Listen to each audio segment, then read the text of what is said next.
Eh ben, allons-y. Donc, bienvenue à tous pour ce webinaire de l'ALEC de Marseille, combiné avec le CPIE, la Maison de l'énergie, de l'habitat de Aix-en-Provence, et en collaboration aussi avec la DIL 13, pour vous présenter les aides financières pour les propriétaires bailleurs.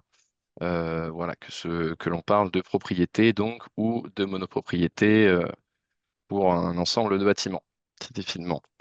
Donc, on va se présenter rapidement. Moi, je m'appelle donc Florian de Chandon. Je suis conseiller France Rénov au pôle particulier à l'Agence locale de l'énergie du climat de Marseille. Moi, je suis Johannes Schonk, conseiller France Rénov au pôle particulier à la Maison Énergie Habitat Climat du CPI du Pays d'Aix. Donc, nous, on s'occupe du Pays d'Aix et le Pays Salonnais. Et moi, je m'appelle Léa Mourgue, je suis juriste en droit de l'immobilier à l'Agence départementale d'information sur le logement, donc la DIL 13. Donc, petit rappel de présentation sur les dispositifs de France Rénov sur la métropole d'Aix-Marseille. Donc, pour vous rappeler, le passage par un accueil téléphonique et un numéro unique appelé Allo Rénov Énergie sur toute la métropole Aix-Marseille. Un outil pour aider à la gestion justement de ces projets de rénovation énergétique utilisés sur toute cette métropole qui s'appelle l'Outre. Un réseau et du coup aussi également un réseau de professionnels de l'immobilier partenaires sur toute cette métropole. Et donc avec nos deux agences qui ont leur territoire respectivement, voilà, sur la métropole de Marseille et la métropole d'Aix. Et donc le conseil juridique financier, bien entendu, de la DIL sur tout ce territoire-là. Un petit rappel sur l'outre, l'outil qui peut vous servir pour gérer vos différents projets de rénovation énergétique, où vous allez pouvoir aussi retrouver des exemples de projets de rénovation finalisés. Pourquoi pas aussi un annuaire de professionnels proches de chez vous, RGE, pour faire des travaux. Et très prochainement, des fiches conseils en fonction des types de logements que vous pouvez avoir, de leur année de construction, etc. Donc, pas mal de choses à venir et donc une très bonne plateforme pour gérer tous ces projets-là. Donc, rentrons dans le vif du sujet pour les aides financières, donc pour les propriétaires bailleurs en 2025, propriété et monopropriété. Un rappel sur l'évolution de la législation à venir pour les prochaines années, notamment concernant l'interdiction à la location des logements qui seront trop énergivores. Donc, en 2025, cette année a commencé l'interdiction à la location des logements classés G. Et puis, on retrouvera 3 ans plus tard, en 2028, c'est les logements classés F qui seront interdits à la location. Et en 2034, les logements classés E. Voilà. Donc, les logements classés F et G se font un peu plus rares, mais c'est pas non plus les logements classés E se font eux un peu moins rares. Et donc, 2034 arrive rapidement. Il va falloir commencer à s'en préoccuper. Sachant que déjà depuis août 2022, les logements classés F et G ne peuvent plus être augmentés, normalement, au niveau de leur loyer. Léa, là-dessus, est-ce que tu as 2, 3 points à rajouter un peu Non, plus c'est très bien. En effet, précisément? si vous voulez augmenter les loyers donc depuis 2022, en effet, il faut justifier au locataire d'un DPE au-dessus de F ou G. Et depuis 2021, tous les DPE qui ont été faits avant 2021 sont désormais tous périmés. Il faudra en refaire un pour justifier la classe au locataire. Merci. Également, un autre avantage de venir rénover est celui de la valeur verte, qui est quelque chose qui est de plus en plus pris en compte dans l'évaluation financière des biens. Donc, que ce soit pour les maisons ou pour les appartements, dans les deux cas, une lettre plus positive ou une lettre plus négative va avoir un impact sur la valeur du logement. Donc, rénover et investir aussi dans son logement concernant l'énergie, voilà, n'est pas, voilà, faut le voir aussi comme un investissement. Donc concrètement, comment se présente le système et les deux dispositifs qu'on va retrouver pour faire de la rénovation énergétique pour les propriétaires bailleurs? Il y a deux dispositifs. Donc, un premier qui s'appelle MaPrimeRénov' et un deuxième qui s'appelle LocAvantage. Pour savoir sur quel dispositif vous allez pouvoir partir, on va déjà d'abord, dans un premier temps, se poser la question du bien. Est-ce que c'est une maison? Est-ce que c'est un appartement en copropriété? Ou est-ce que c'est un immeuble et donc en monopropriété? Pour le dernier cas, les immeubles en monopropriété, ça va être très simple puisque le dispositif MaPrimeRénov' n'est pas disponible, n'est pas éligible à ces propriétaires-là. Donc, le passage par LocAvantage en cas de travaux de rénovation énergétique peut être intéressant et recommandé. Pour les deux autres types de propriétés, la maison et les appartements, on va venir se poser une deuxième question. Pour les appartements, je vais commencer par les maisons parce que c'est un peu plus simple. On va se poser la question du statut. Est-ce que la personne est un bailleur en nom propre ou est-ce que c'est un bailleur, donc une personne morale, que ce soit en SCI, SARL, SAS ou autre type? Et donc dans le deuxième cas, si c'est une personne morale, il va y avoir que le dispositif LocAvantage qui sera disponible. Et si c'est un bailleur en nom propre, là, on va avoir la possibilité d'utiliser les deux dispositifs avec chacun leurs avantages et leurs inconvénients. Notamment, l'inconvénient pour les bailleurs en nom propre, c'est que MaPrimeRénov' peut être utilisé que sur 3 logements maximum sur un espace de 5 ans. Voilà pour ce qui est des maisons. Et enfin, concernant les appartements en copropriété, on va venir se poser la question des travaux, donc de connaître quels sont les travaux qui sont envisagés. Est-ce que c'est des travaux sur les parties privatives de l'appartement? Donc, est-ce qu'on parle des murs par l'intérieur, des menuiseries? Bon, qu'est-ce qu'il peut y avoir d'autre encore? Le système de chauffage, s'il est individuel, le système de production d'eau chaude, etc. Ou est-ce que on parle de travaux, de besoins de travaux sur des parties communes? Donc, est-ce que ça va être les murs par l'extérieur, la toiture, peut-être le système de chauffage ou de ventilation s'il est collectif, etc. Si on est sur de la partie privative, on revient sur la question du statut, et puis on voit la suite. Et si on est en revanche sur des travaux communs à l'ensemble de l'immeuble, là, il y a un autre dispositif, enfin, qui s'appelle toujours MaPrimeRénov', mais qui est destiné aux copropriétés et qui a d'autres règles que le dispositif pour euh, les rénovations individuelles. Voilà. C'est un peu dense, mais cette slide, vous l'aurez de toute façon. Vous recevrez la présentation en PDF et c'est une bonne présentation pour savoir un petit peu vers quoi se diriger.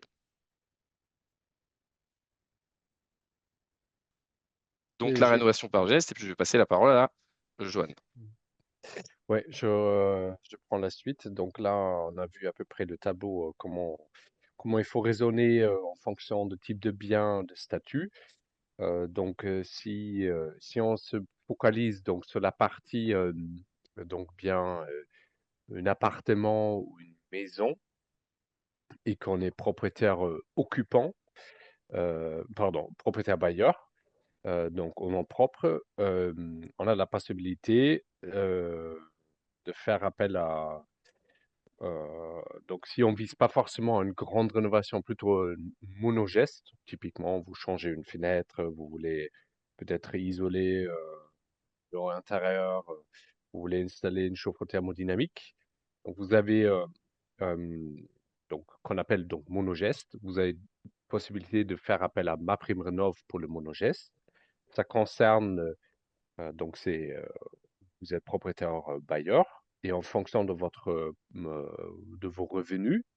Donc si vous êtes un propriétaire bailleur avec des revenus plutôt très modestes ou voire intermédiaires, vous avez aussi la possibilité d'avoir MaPrimeRénov', donc l'aide de l'État pour une rénovation par geste. Voilà. Donc, en gros, c'est le moyen de faire des petits travaux sans de se trop occuper de faire appel à un auditeur, de anticiper un gros projet. Ça se comprend dans le sens qu'au moment qu'on a peut-être pas beaucoup de marge de manœuvre ou peu de budget, euh, donc on a listé un peu les conditions, un peu les particularités. Donc c'est un dispositif qui est stable, donc jusqu'à la fin de l'année. Sur la partie chauffage et isolation, vous pouvez donc faire aussi des demandes pour plusieurs gestes, sans que ça soit, sans que ça rentre dans la partie rénovation globale. Vous pouvez le faire aussi un peu étalé dans le temps. Si vous êtes bailleur et vous avez plusieurs logements, donc maxi 3 logements sur 5 ans, avec un plafond max de 20 000 euros. Et il faut que la location du bien en tant que résidence principale pendant 6 ans minimum. Donc, dans un délai d'1 an après les demandes du solde. Donc, il faut que ça soit plutôt donc une location, bien évidemment, en moyen long terme, contrairement à des locations saisonnières ou autres. Et il faut informer, bien évidemment, le locataire sur ce qui se passe et si jamais vous comptez de augmenter le loyer. Sinon, Donc, c'est la deal qui va vous taper sur les dos. c'est ça. Euh, donc, bon, rapidement, c'est une aide de l'État. C'est que pour ce qu'il faut retenir. C'était pas forcément ce que nous on recommande plus directement. Nous, si vous contactez, donc Florian sur le territoire de Marseille, ou moi et mes collègues sur le territoire du Pays d'Aix et le Pays Salonnais, c'était plus la question, est-ce que vous n'avez pas peut-être plutôt un intérêt d'aller plutôt vers une rénovation globale? Parce que généralement, la rénovation globale, en tout cas ce qui concerne les aides, mais aussi point de vue thermique, point de vue stratégique, généralement, on ne fait pas tous les jours des gros travaux. Si on commence aujourd'hui avec un monogeste et demain, on veut faire une rénovation globale, c'est un peu dommage. Vaut mieux d'anticiper aujourd'hui une rénovation globale qui prend en compte, qui peut aussi s'étaler un peu dans le temps, mais dès le départ, raisonner de manière globale ce qui concerne le logement.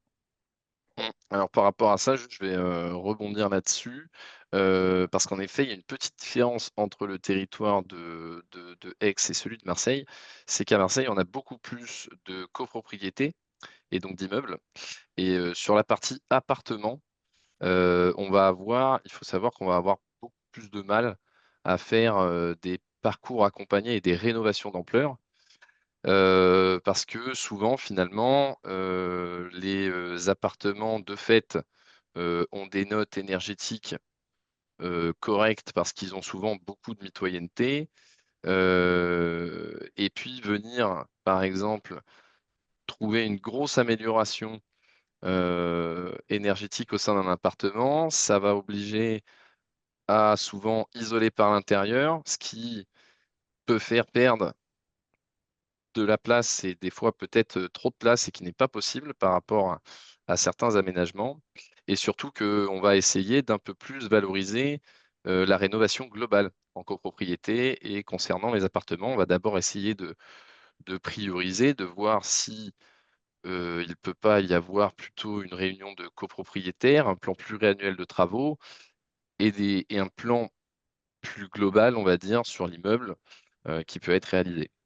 Mm. Mais voilà, c'est un peu la différence donc, Ouais, entre les tout à maisons et fait. les appartements, où sur un appartement, ça va être un peu plus compliqué de venir réfléchir globalement.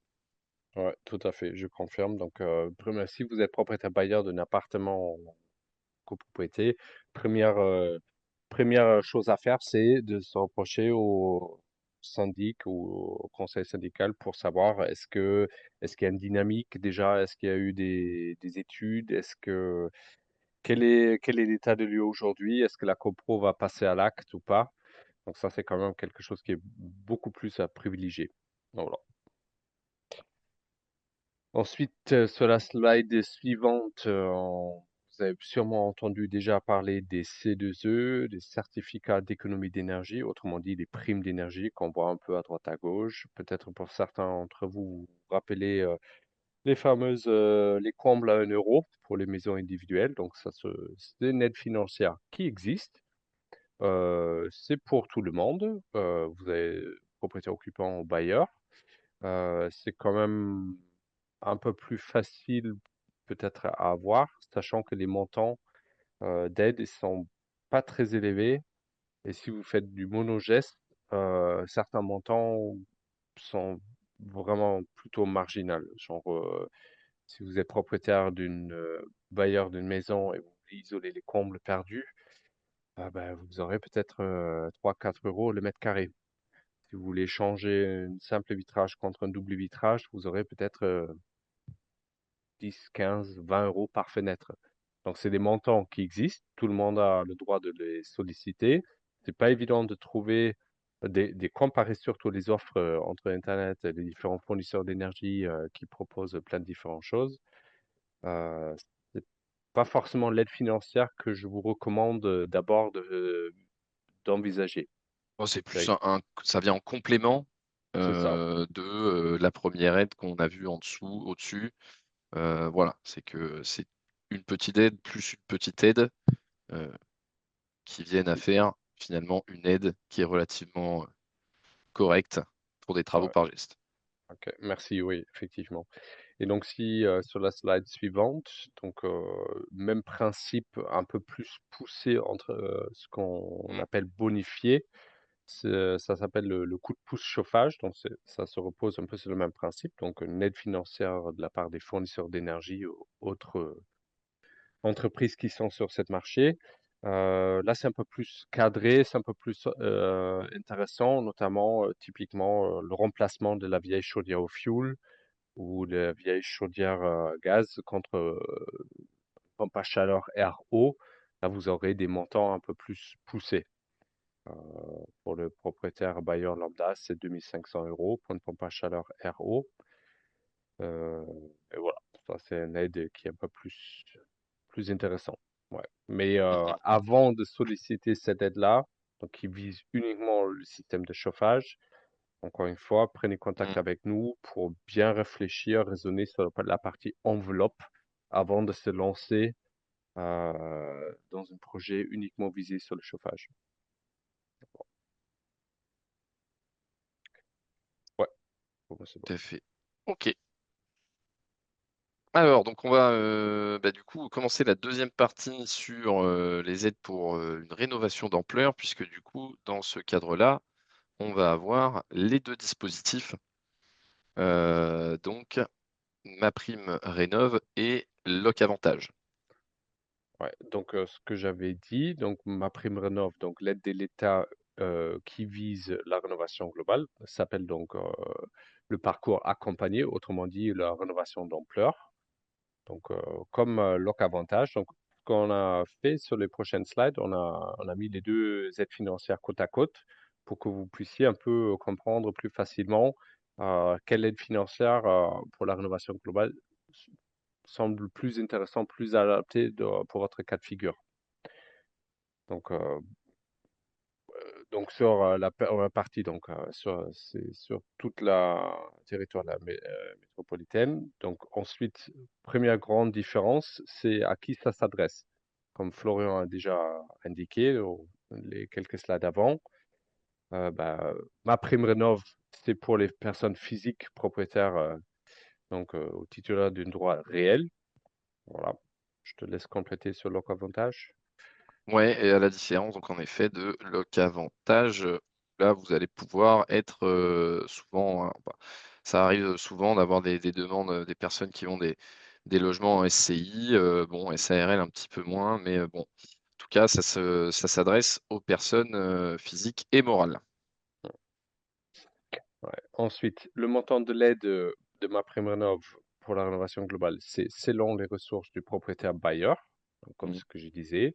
Un propriétaire bailleur qui possède un bien en location, qui a peut-être pas beaucoup de budget, beaucoup de revenus, qui est considéré comme un revenu dans la tranche de revenus très modeste ou modeste, il peut réaliser une grosse rénovation avec beaucoup de soutien de l'État. On verra ça sur les autres, sur les slides suivantes. Et Mm. quelqu'un dans la tranche de revenus intermédiaire, ça peut aussi aller jusqu'à 50%, voire 60%. Tout à fait. Ça, c'est un dispositif du coup qui a été ouvert en 2024 pour les propriétaires bailleurs et même mi-2024 pour les propriétaires bailleurs modestes et très modestes, de pouvoir utiliser le parcours MaPrimeRénov', rénovation d'ampleur et d'avoir un petit peu plus d'aide que sur l'autre parcours Loc-Avantage pour faire de la rénovation. Ouais. Et donc Loc-Avantage, on est en revanche sans condition de ressources du propriétaire bailleur. Et ce qui va changer un petit peu cette année et ce qui peut faire basculer votre envie, en tout cas celle des ménages aux ressources supérieures, puisque concernant MaPrimeRénov', rénovation d'ampleur, les ménages aux revenus supérieurs ont une aide maintenant qui a été réduite par rapport à l'année d'avant. Ces ménages-là seront aussi probablement plus intéressés financièrement par le Loc-Avantage, ou en tout cas, ça se regarde un petit peu plus qu'avant. Mm. On verra ça sur les slides suivantes. Mm. En termes de typologie du bâtiment, bah, ce qu'on a dit, donc la maison individuelle ou le logement au sein d'un immeuble, donc qui concerne que la partie privative. Ouais.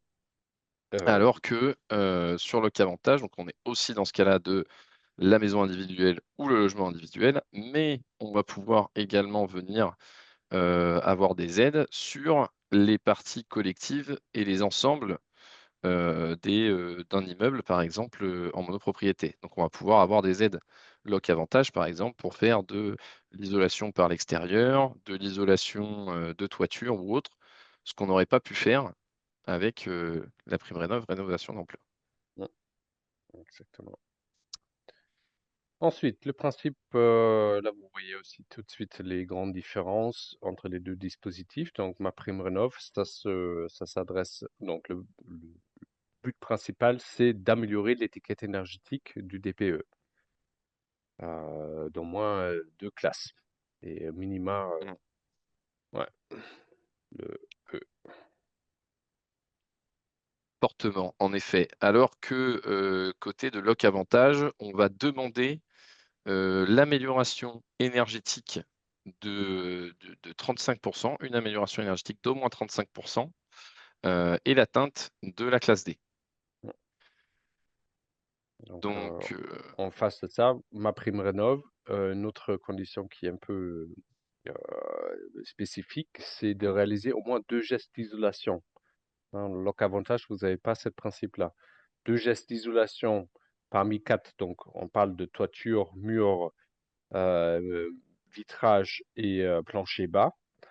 Bon, ça semble plutôt simple à réaliser, sauf, bah, par exemple, quelqu'un qui a déjà fait dans sa location, par exemple, une maison en location, qui a déjà isolé les combles ou qui a que déjà c'est isolé plein les combles pied, et fait des fenêtres double vitrage, par exemple. c'est ça, et qui est plein pied. Donc là, c'est difficile. Alors, techniquement, hein, on pourrait creuser, on pourrait rehausser, mais là, on se confronte vite à des limites techniques de la mise en œuvre. Ou pareil, isolation d'immeuble par l'extérieur, bah, non, le bien donne sur la rue, donc il n'y a pas d'espace, il n'y a pas de jardin. Intérieur, la pièce fait déjà 9 mètres carrés, et donc on ne peut pas réduire encore plus la surface. Donc là, on est vite un peu limité. Là, contrairement, Loc-Avantage, un peu plus Un peu plus général, je dirais. flexible Ouais, sur ce point-là. Tout à ouais. fait. MaPrimeRénov', le parcours d'ampleur propose aussi d'inclure les travaux donc, de confort d'été, donc intéressant pour notre région. Petit avantage pour MaPrimeRénov' de ce côté-là, même si finalement, bon, concernant les montants des travaux qui concernent le confort d'été, les brasseurs d'air fixe au plafond, on ne va pas chercher sur des sommes mirobolantes, mais c'est Tout à toujours ça fait. de prix. Mm. Et les volets, bon, c'est pas non plus tout le temps qu'on a à les remplacer, mais bon. Mm. En effet, voilà, on n'est pas sur les plus gros coûts de la rénovation, mais c'est toujours en effet le petit bonus et c'est bien de l'avoir intégré, notamment pour nous qui sommes dans le sud. Oui. Mm, mm.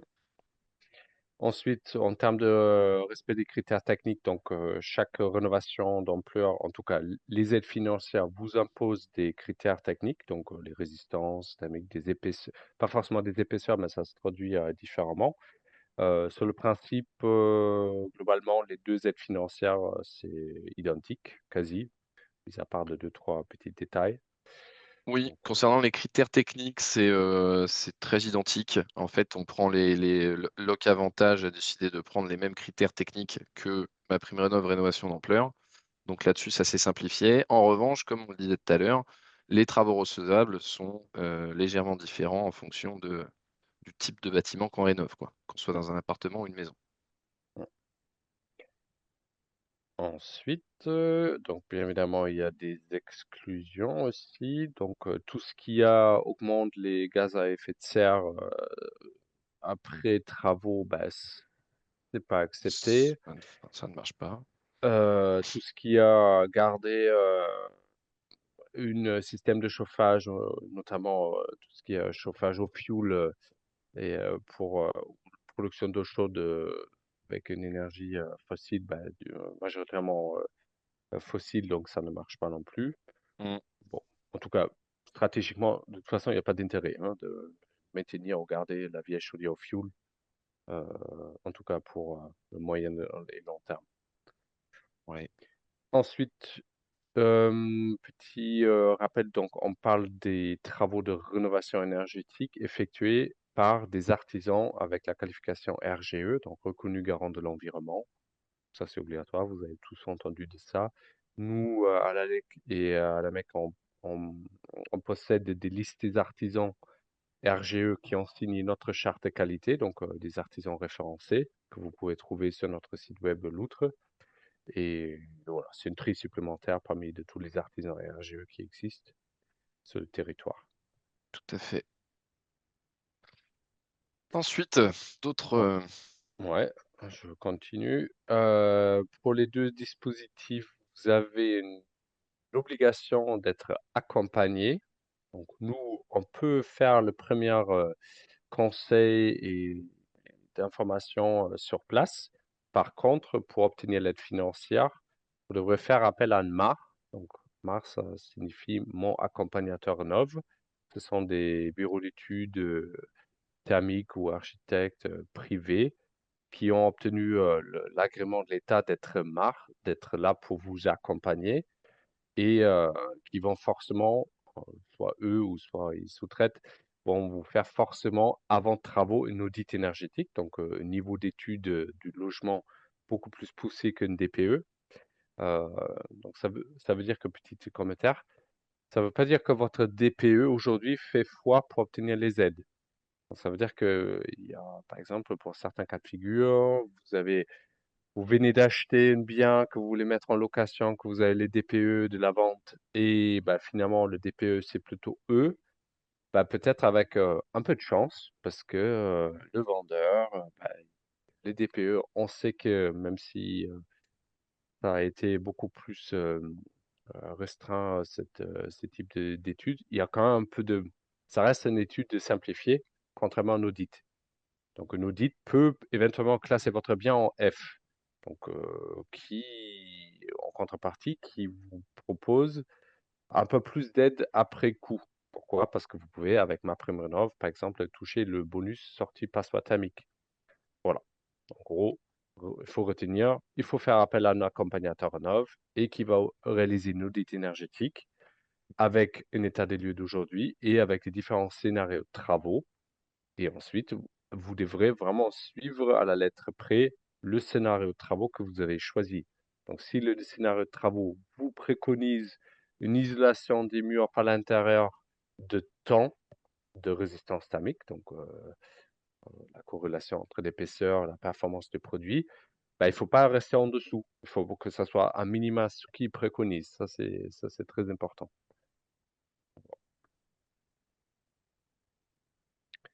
donc Euh, ensuite, bah, il y a l'histoire de la valorisation des C2E, bon là qui est sensiblement la même chose pour les deux aides, c'est dans tous les cas, vous n'allez pas avoir à vous en occuper, ça sera directement l'ANA qui se chargera d'aller valoriser les C2E avec une petite différence administrative pour Loc Avantage, mais voilà.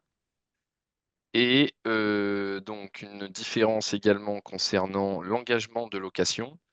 Sur ma prime rénovation d'ampleur, vous allez vous engager à louer le logement en tant que résidence principale pendant 6 ans, sans quoi vous verrez, enfin, sans quoi finalement, si jamais vous le vendez, par exemple, au bout de 5 ans, on viendra vous demander un sixième de ce qu'on vous avait donné. Mais voilà. Et de l'autre côté, pour Loc Avantage, un conventionnement obligatoire avec l'ANA pendant 6 ans. Qu'est-ce que veut dire un conventionnement avec l'ANA? Ça entend louer un logement non meublé avec une maîtrise du niveau de loyer en fonction des secteurs et en fonction du type de conventionnement qui est choisi et des ressources de locataires plafonnées. Donc, je vais laisser la parole à Léa pour faire un petit zoom justement sur ces aspects du conventionnement avec l'ANA. Super, bon. Hop, Du coup, tac. voilà. Donc, comme ça a déjà été mentionné plusieurs fois, l'ANA vous propose de conventionner votre logement donc via le dispositif Loc Avantage, avec ou sans travaux, hein. Et en fait, ce dispositif vous propose de louer votre bien à un prix plutôt abordable à des locataires répondant à un plafond de ressources en contrepartie d'avantages fiscaux notamment, ou si vous faites des travaux en contrepartie d'aides financières. Donc enfin, le but de mon intervention, c'est surtout de dresser un peu avec vous les conditions particulières de ce conventionnement et surtout de voir les avantages auxquels vous pourrez prétendre. Donc en tant que propriétaire bailleur, vous allez vous engager sur certains points. Donc déjà louer le logement pendant 6 ans au minimum, louer en location nue si vous en gardez la gestion, donc c'est-à-dire un vide, hein, et que ça soit la résidence principale de votre locataire, donc il y réside plutôt, pardon, pendant 8 mois au minimum. Et bien sûr, veiller à ce que le logement respecte les normes de décence. Donc, il doit respecter notamment l'article 6 de la loi du 6 juillet 89, le décret du 30 janvier 2002 et les dispositions du Code de la santé publique. Donc, outre ces obligations, on va dire, un peu du logement, hein, et de votre qualité de bailleur, euh, vous allez avoir justement ce plafond de ressources des locataires. Donc là, notamment, vous en avez un exemple sur la diapositive. Euh, Nous, sur les Bouches-du-Rhône, on est majoritairement en zone A. Il y a La Ciotat, qui est l'exception qui est en zone A bis, et quelques petites communes qui se trouvent après en zone B1 et B2. Mais majoritairement, on est en zone A, hein. Donc, en fait, Loc Avantage va vous proposer de choisir trois types de conventionnement, donc trois paliers de loyer. Donc, vous avez le premier palier qui va être Loc 1. C'est justement le premier échelon avec un loyer dit intermédiaire. Donc, en faisant ce choix, on va faire une décote, donc une réduction du prix du loyer qui est pratiquée, donc qui a été observée par l'Observatoire des loyers, qui est notamment fait par la DIL, hein. Et donc là, pour le Loc Avantage 1, vous aurez une décote de 15% par rapport au loyer pratiqué. Donc, par exemple, si on prend une personne vivant seule sur Marseille, les revenus de ce locataire ne pourront pas dépasser, par contre, 43 953 sur un Loc 1. Donc, ça reste un plafond quand même assez large qui vous ouvre un grand choix de locataires. Donc là, vous avez un loyer qui est assez raisonnable avec un large choix de locataires. Le log 2, donc ça va être le palier dit social. Donc sur ce palier, on va appliquer une décote de 30% par rapport au loyer observé. Et on va également baisser le plafond de ressources. Donc en reprenant l'exemple de la personne seule, vous avez cette fois-ci des ressources qui ne doivent pas dépasser 32 177. Et vous avez le dernier plafond qui va être le log 3, donc le palier dit très social, où cette fois-ci, on va appliquer une décote de 45% sur le montant des loyers observés, avec bien sûr un plafond encore plus réduit, où cette fois-ci on passe à 17 697. Donc ça c'est en zone A1 sur Marseille. Donc en tant que bailleur, vous avez bien sûr le choix de choisir votre locataire. Donc vous avez deux choix. Soit la personne physique, donc comme vous et moi, hein, une personne normale. Dans ce cas-là, si vous faites le choix de la loc 1 ou de la loc 2, vous avez un choix totalement libre, à condition bien sûr que la personne respecte les plafonds de ressources. Par contre, attention, vous ne pouvez pas louer à une personne de votre foyer fiscal, hein, donc un membre de votre foyer fiscal, ou à un ascendant ou un descendant. Pareil, si vous êtes en société, vous ne pouvez pas louer à un associé ou à un membre de son foyer fiscal, un ascendant ou un descendant. Sinon, vous avez un deuxième choix, ça va être de passer par une personne morale. Donc là, ça va être une association ou un organisme privé. Ça marche pour tous les paliers, donc pas que pour le LOC 1 et le LOC 2, comme c'est le cas pour la gestion libre, hein, donc pour une personne physique. Et donc, c'est ce qu'on va appeler l'intermédiation locative. Donc, l'intermédiation locative, c'est un mode de gestion.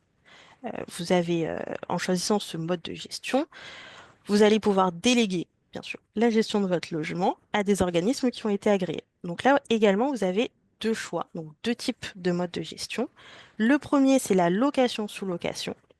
Donc c'est un système qui repose sur le fait qu'en tant que bailleur, vous allez louer votre logement à un organisme privé, public, mais agréé, qui va lui ensuite être chargé de sous-louer votre bien à des personnes répondant au plafond de ressources que vous avez choisi, donc LOC 1, LOC 2 ou LOC 3 et bien sûr avec le loyer adéquat.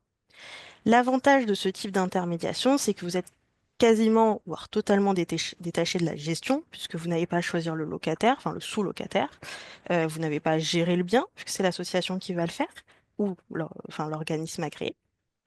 Et surtout, étant donné que c'est cette personne morale qui va être votre locataire, vous allez également avoir une garantie supplémentaire au niveau des loyers, vu que ça va être votre locataire qui va être redevable des loyers et le sous-locataire va être redevable des loyers vis-à-vis du locataire. Donc, ce qui fait que techniquement, même si le sous-locataire ne viendrait à ne plus payer les loyers, le locataire qui est l'organisme viendrait toujours à vous rembourser les loyers dus.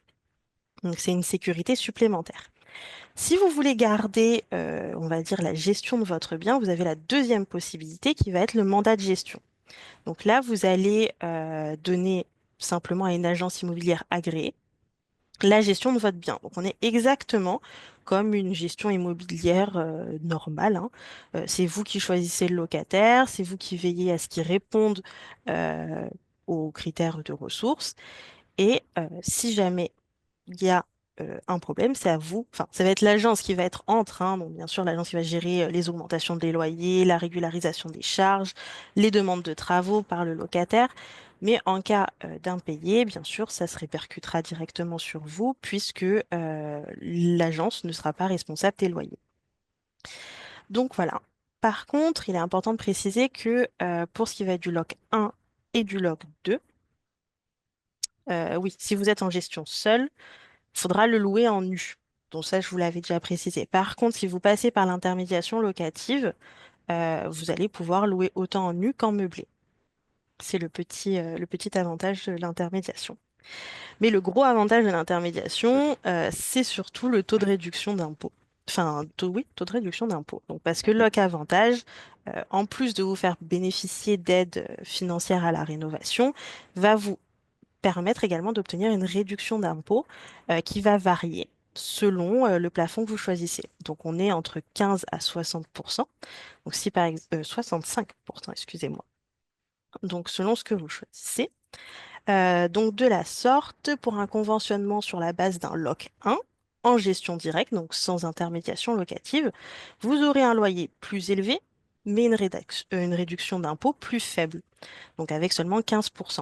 Par contre, si vous choisissez par exemple un LOC 2 avec l'intermédiation locative, en gestion immobilière ou en location sous location, votre loyer sera plus faible, mais la réduction d'impôt sera plus élevée avec un taux de 40%. Donc en fait, l'idée est que le bénéfice de la réduction d'impôt soit proportionnel à la réduction du prix que vous subissez, pour que vous ayez, pour compenser au mieux le manque à gagner que vous allez avoir par rapport à une location normale. Donc, par exemple, si on prend un logement de 60 mètres carrés proposé en location à Marseille en 2024, par le biais de Loc Avantage, si on prend un Loc 1, le loyer pratiqué mensuellement ne doit pas dépasser 733 euros. Donc, avec la réduction d'impôt, on est à 15% des revenus de ce loyer. Et donc, du coup, vous aurez le droit à approximativement 1316 euros de réduction d'impôt sur votre impôt de 2025 sur celui de 2024. Voilà. Bon, en plus, surtout qu'il n'y a aucune limitation ou plafonnement à cette réduction d'impôt qui est explicitement proposée par les textes. Donc, ça va autant que vous choisissez. Sachant que si vous faites de l'intermédiation locative pour un LOC 2 ou un LOC 3, vous aurez également une prime au recours à l'intermédiation. Donc, vous aurez le droit à 1 000 euros en cas de recours à la location sous location et à 2 000 euros en cas de recours à un mandat de gestion. Ces primes sont majorées de 1 000 euros si la surface du logement est inférieure ou égale à 40 mètres carrés. Voilà, donc juste sur la diapositive, vous avez un exemple, notamment avec les loyers pour un T2 de 45 mètres carrés à boulevard de Notre-Dame dans le 6e arrondissement de Marseille. Avec un LOC 1, vous pouvez maximum pratiquer un loyer de 725,5 euros par mois, alors qu'avec un LOC 3, vous descendez à 404 euros par mois. Par contre, il faut voir également au niveau de la réduction, enfin des avantages fiscaux, vous êtes plus avantageux sur un LOC 3 en intermédiation locative qu'un LOC 1 en gestion simple. Merci Léa. Mais de rien.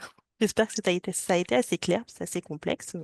Ouais, c'est un peu plus complexe le dispositif Loc Avantage, c'est sûr. Mais bon, c'est une introduction, c'est déjà une bonne introduction, aussi claire que possible. Et puis ensuite, vous pourrez par la suite nous recontacter si vous voulez avoir plus de détails ou en parler par rapport à vos projets.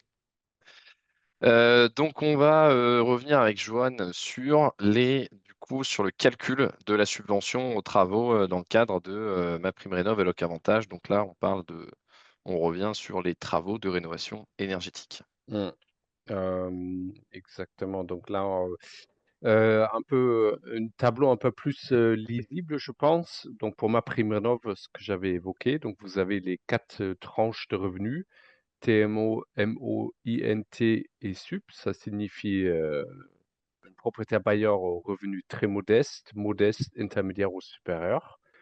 Sur la gauche, on voit bien donc au moins un minima 2 sauts de classe énergétique sur l'étiquette énergétique.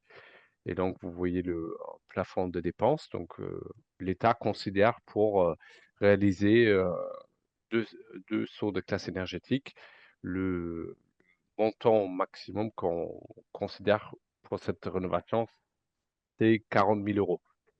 Vous pouvez aussi dépenser plus, mais l'État considère que applique son aide financière que sur le montant de 40 000 euros maxi. Donc là, vous voyez aussi les différences entre 3 sauts et 4 sauts. Donc le plafond de dépenses éligibles augmente.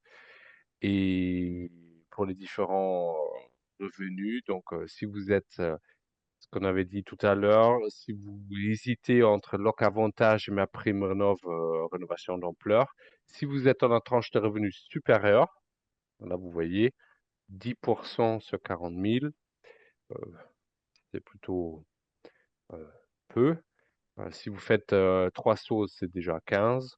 Si vous faites 4 sauts ou plus, 20%. Et si votre bien aujourd'hui est classé par l'accompagnateur Rénov' dans son audit comme F ou G, donc là, ça commence à être un peu intéressant pour les propriétaires bailleurs en ressources supérieures. Donc là, vous aurez 20% plus 10. Donc, c'est un peu le plus intéressant, je dirais. Mm. Voilà. Mm, mm. Et donc de l'autre côté, concernant l'aide Loc Avantage, là, peu importe le gain énergétique, l'objectif c'est de faire plus de 35%. Et pour cela, il y a un plafond de dépenses qui est de 750 euros par mètre carré, limité à 80 mètres carrés, et donc qui est de 15 000 euros, qui correspond à un plafond de dépenses de 15 000 euros, je crois, pour le logement. Donc c'est un plafond qui est moins élevé. Euh, et donc sur lequel vous allez avoir jusqu'à 25%. Attendez, non, pardon, je dis une bêtise. C'est que vous allez avoir 15 000 euros d'aide maximum et ça correspond à 25% de ces fameux 750 euros par mètre carré sur 80 mètres carrés. Voilà. Euh, donc ça va être, voilà, c'est vrai que Loc Avantage, lorsqu'on va être sur des logements qui vont dépasser les 80 mètres carrés, on va quand même avoir un peu plus de mal à passer par là. Et donc c'est quand même c'est une aide qui est plus dirigée aux appartements et aux monopropriétaires d'immeubles, clairement. Voilà. Avec une petite prime quand même si il y a une sortie également de passoire énergétique de 1500 ou 2000 euros. Voilà, qui s'appelle la prime Habiter mieux. Donc dans les deux cas, il y a besoin donc de faire appel à un accompagnateur rénov, autrement appelé MAR.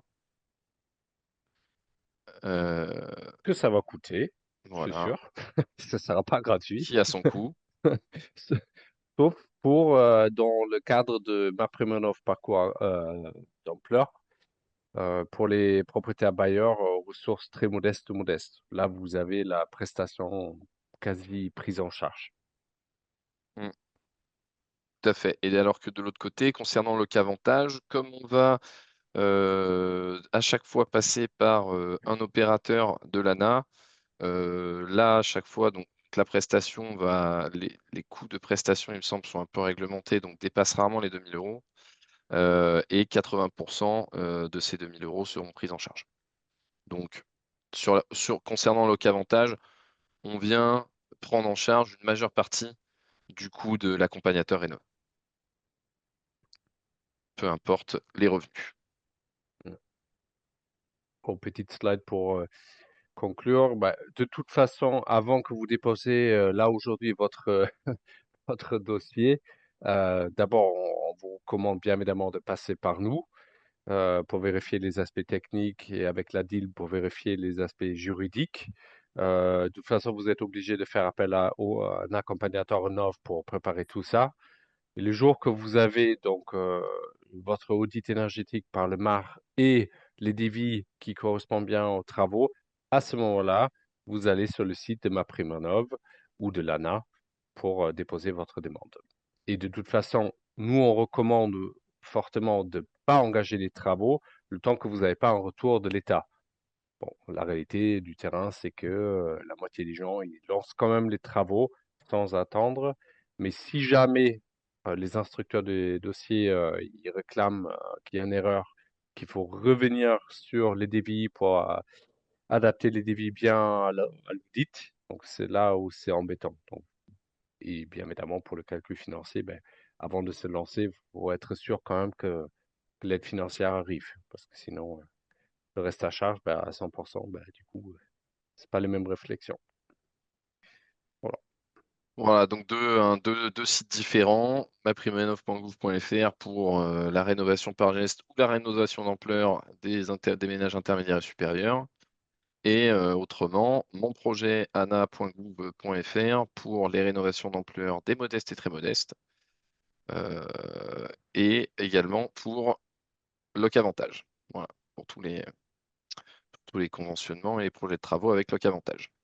On vous a remis toutes ces informations-là dans un tableau un petit peu plus compacté, sur lequel on ne va pas revenir, mais que vous aurez donc dans les slides qu'on vous enverra et qui sera donc disponible aussi sur la vidéo sur YouTube. Et c'est parfait.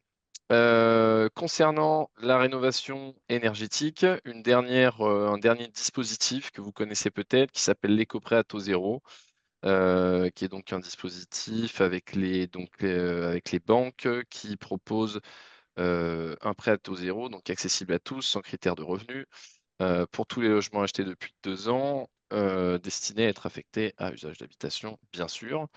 Et donc, en fonction du nombre de bouquets de travaux ou du parcours qui est choisi, on va pouvoir obtenir de 15 000 euros à 50 000 euros de prêt à taux zéro pour financer le reste à charge de nos travaux. On va passer donc aux autres aides financières. On va faire un petit tour quand même sur les autres aides financières à la rénovation énergétique. En profiter qu'on ait l'ADIL avec nous, justement pour ne pas que parler de l'énergie, mais pour parler des autres petites aides à la rénovation. Donc, pour vous faire le point, voilà, France Rénov', le service public de la rénovation de l'habitat. Il y a le côté rénovation énergétique à travers Loc'Avantage et MaPrimeRénov', geste par geste ou rénovation d'ampleur énergétique. Mais il y a aussi donc deux autres dispositifs qui s'appellent MaPrimeAdapt' pour l'adaptation des logements et MaPrimeLogement décent pour la réhabilitation des logements un peu plus dégradés dans un état d'insalubrité, etc. Et donc tout ça, enfin, MaPrimeLogement décent, qui passe par, en quelque sorte, les aides de Loc'Avantage, mais aussi vous pouvez venir simplement conventionner votre logement avec Loc'Avantage sans forcément avoir besoin de faire des travaux de rénovation, tout simplement parce que vous avez fait le calcul et que ça vous revenait pas si cher finalement de baisser votre loyer.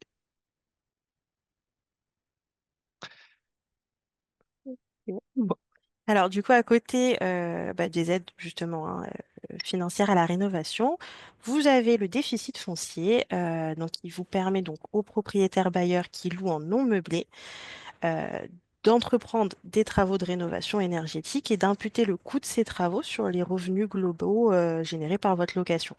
Donc en fait, le déficit foncier, il est calculé en soustrayant le montant des charges dans lesquelles vont rentrer justement ces travaux de rénovation énergétique au montant des revenus fonciers. Et donc ensuite, ce résultat, donc ce montant, va être déduit de votre impôt sur le revenu. Donc, par exemple, dans le cadre de la rénovation énergétique, on a un plafond qui est à 21 400 de déficit foncier au lieu de 10 700 comme on l'a sur les autres thématiques, hein. Donc, c'est un petit plus. Et donc, pour bénéficier de ce plafond exceptionnel, les travaux réalisés doivent permettre de passer d'une classe E, F ou G à une classe A, B, C ou D.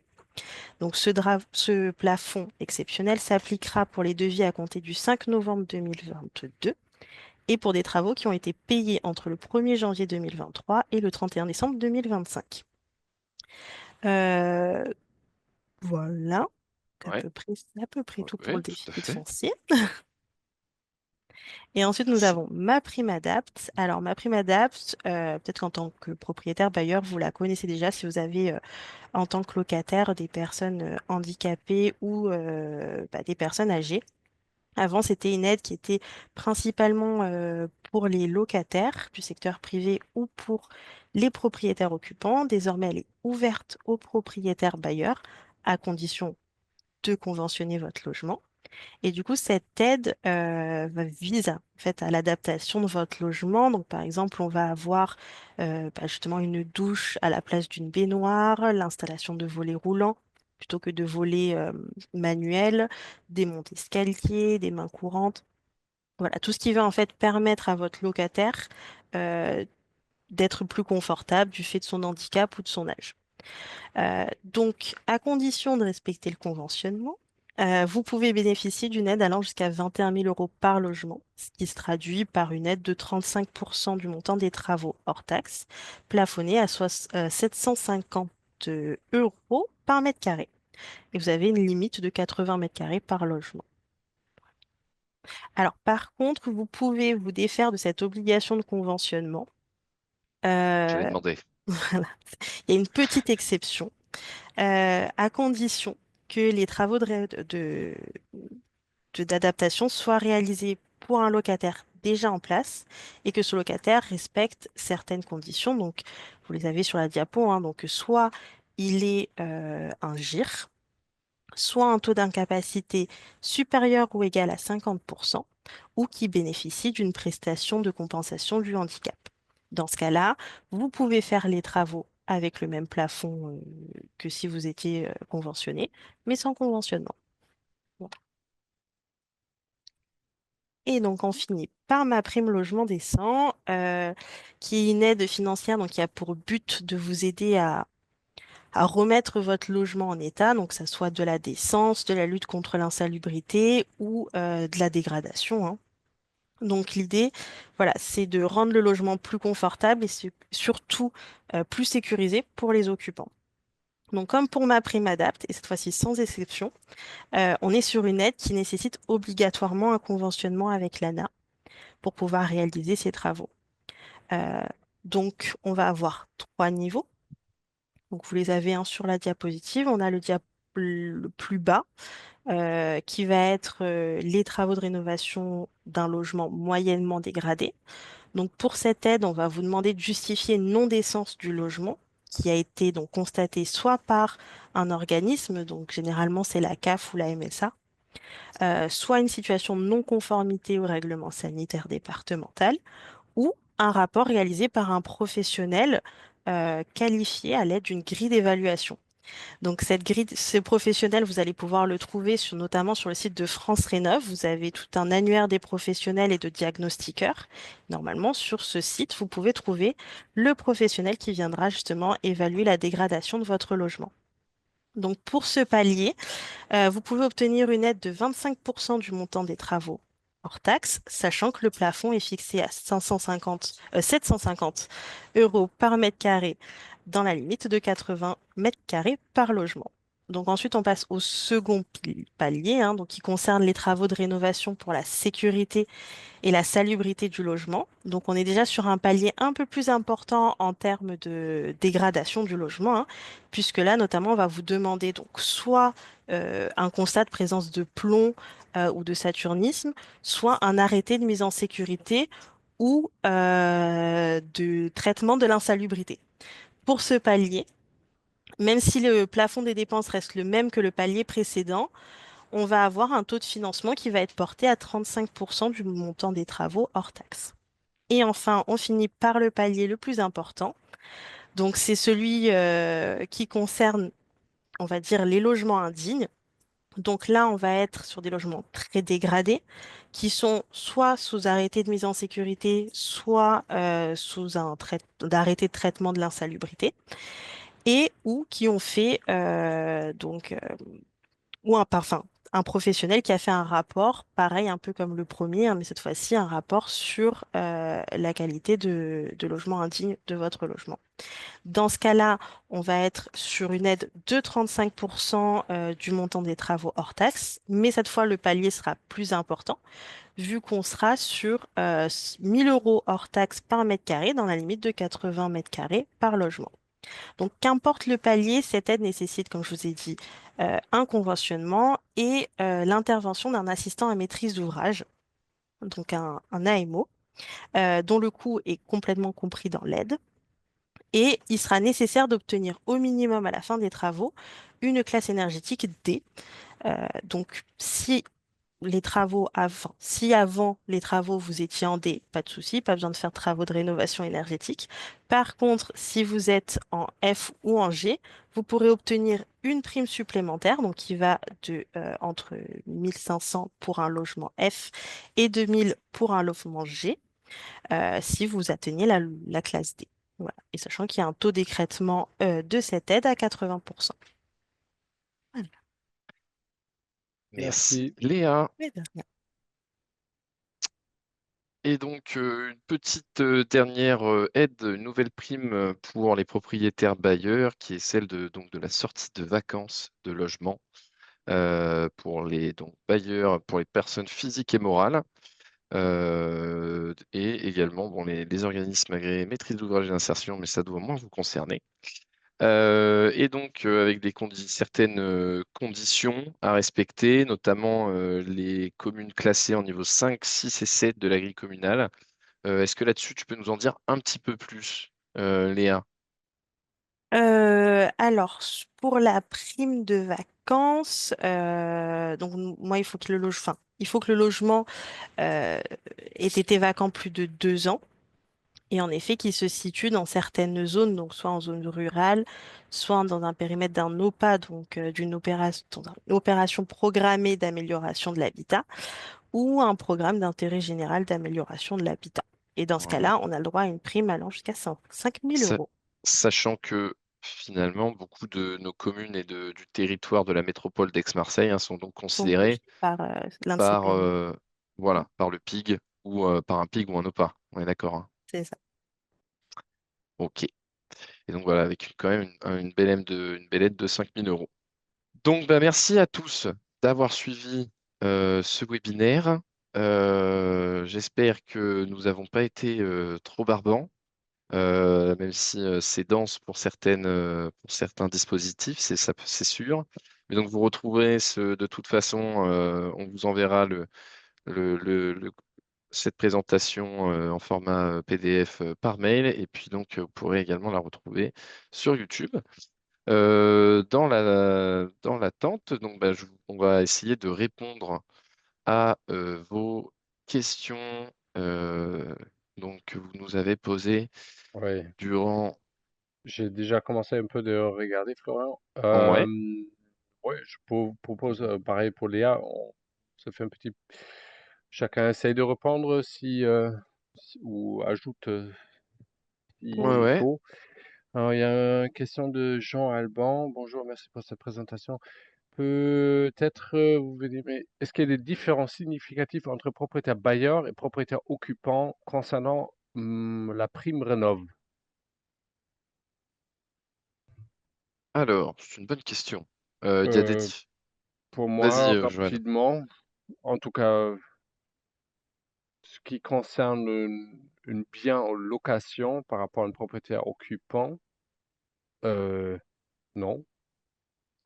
Il va y avoir des conditions simplement à respecter après la rénovation, Oui, en termes notamment, voilà, d'occupation, tu veux dire. voilà, en termes Oui, d'occupation. Un oui, propriétaire occupant doit occuper son logement pendant 3 ans en tant que résidence principale, lorsqu'un propriétaire bailleur doit le louer en tant que résidence principale pendant 6 ans. tout à Voilà. fait. Sans quoi on revient de manière proportionnelle sur les aides qui ont été délivrées. Mais Ensuite, c'est, voilà.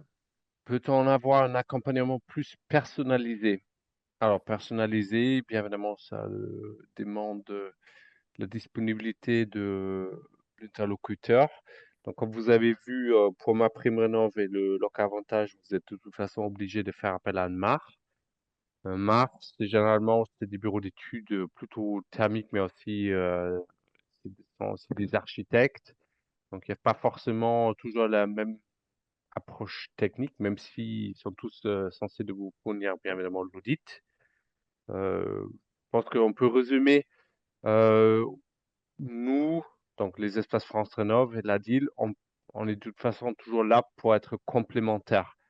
Donc avec le MAR et vous lancez dans un projet de rénovation, bah, vous pouvez très bien nous solliciter en parallèle pour savoir un peu plus sur le choix des isolants, sur le choix de l'artisan, sur les recommandations techniques, etc.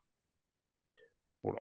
Ouais. Donc Et ça. puis si jamais Combe souhaitait simplement aussi nous demander si vous pouviez avoir un accompagnement plus personnalisé de notre part, n'hésitez pas, si vous êtes sur la métropole d'Aix ou de Marseille, à prendre contact avec l'ALEC ou donc le CPIE.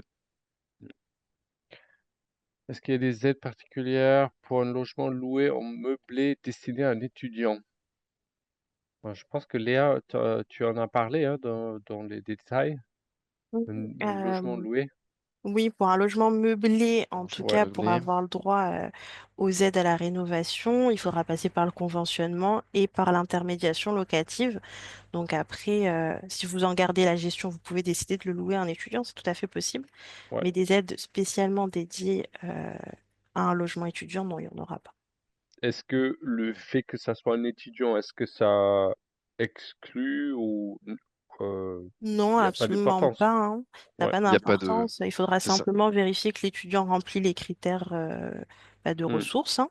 Ouais. Et sinon, il n'y a pas Ouais. d'autre souci. Dans le cadre d'un conventionnement, il n'y a pas besoin que ce soit statué en tant que résidence principale. Donc, Pour le conventionnement, si. Il faut que ce soit la si. résidence principale de la personne au moins pendant, du coup, qu'il y réside au moins pendant 8 mois dans l'année. Ah oui, Hmm. d'accord. Mais du coup, donc une location étudiante saisonnière fait 8 mois Étudiante dans l'année. saisonnière, non, ça passera pas. Mmh, Non? mmh, Ouais, voilà. D'accord. Ouais. Après, si par exemple l'étudiant il est là pour 3 ans et qu'il veut il veut signer un dépôt meublé, c'est tout à fait possible là par contre. mmh, Après, au moment de son départ, il faudra enfin qu'il fasse un préavis et qu'il rende les mmh, clés. OK. Et l'effet que un locataire est déjà dans le logement, est-ce que ou il faut chaque fois repartir Non, à 0? on peut conventionner avec un locataire qui est déjà dans les lieux. Mmh, Alors, bien sûr, il faudra faire un renouvellement de bail, donc re-signer un nouveau bail avec les conditions de mmh, locavantage, hein. Donc, si le contrat arrive à échéance au moment où on veut passer la convention, c'est super. À la fin du bail, on propose au locataire, donc 6 mois avant ce renouvellement, avec les nouvelles conditions. Si le locataire accepte, on part sur de bonnes bases. Sinon, il y a toute une procédure à suivre.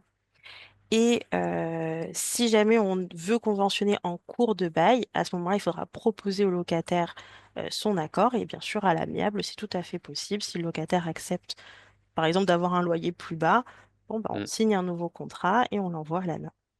mmh, mmh. OK. Merci pour ce complément d'explication. C'est nous qui posons les questions, mais c'est rebondir, c'est sympa. C'est sympa C'est aussi. ça.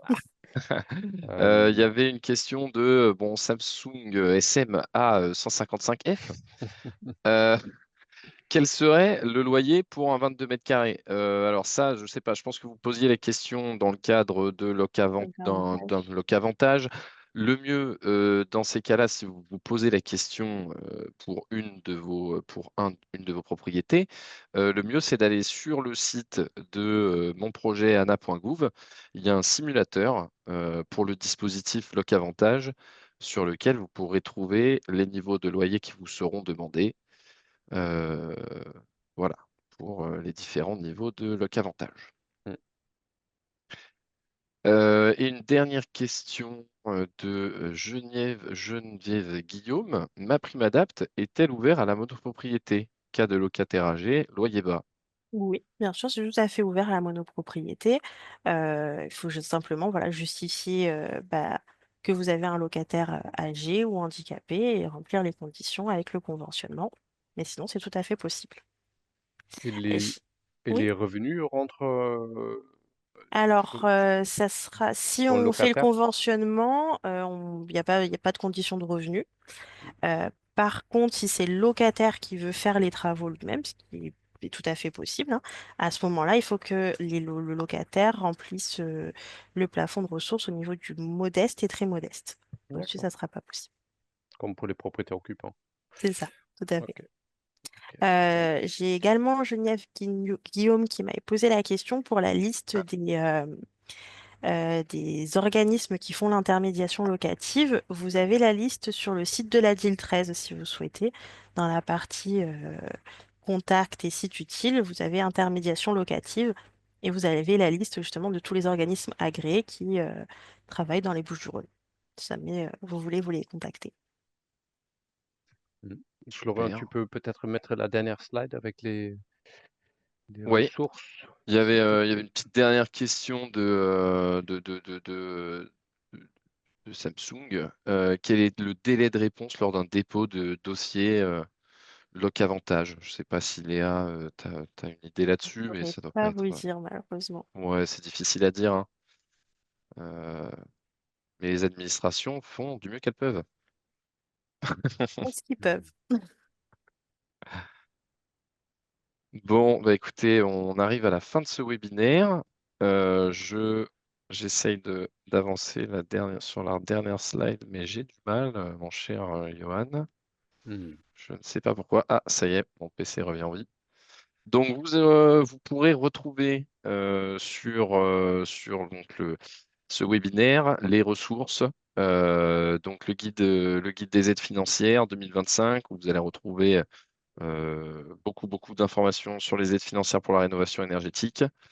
Le site France Rénov pour les propriétaires bailleurs, où vous allez y retrouver justement pas mal d'informations bien regroupées, bien présentées.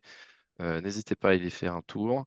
Et puis, notre chaîne YouTube pour retrouver tous les différents webinaires qui ont pu être faits ces dernières années. Voilà, et ainsi que celui du CPIE. Bon, Voilà, voilà. Bah, je pense qu'on va s'arrêter vu l'heure et tout vu à qu'il n'y a plus de fait. questions. Donc, pour les dernières 8 personnes qui restent, bon, on vous souhaite bien évidemment une bonne soirée. N'hésitez pas de revenir vers nous si vous avez des questions. Est-ce que c'est concernant des questions juridiques ou techniques Tout à avec fait. l'ADIL et avec la LEC de Marseille. Donc, on est disponible pour vous. Et voilà. Merci à tous de nous avoir suivis. Merci Léa pour ta Merci. De rien, présence. merci à vous. Allez, bonne soirée. Au À revoir. Bonne bientôt, au soirée. Au revoir. revoir.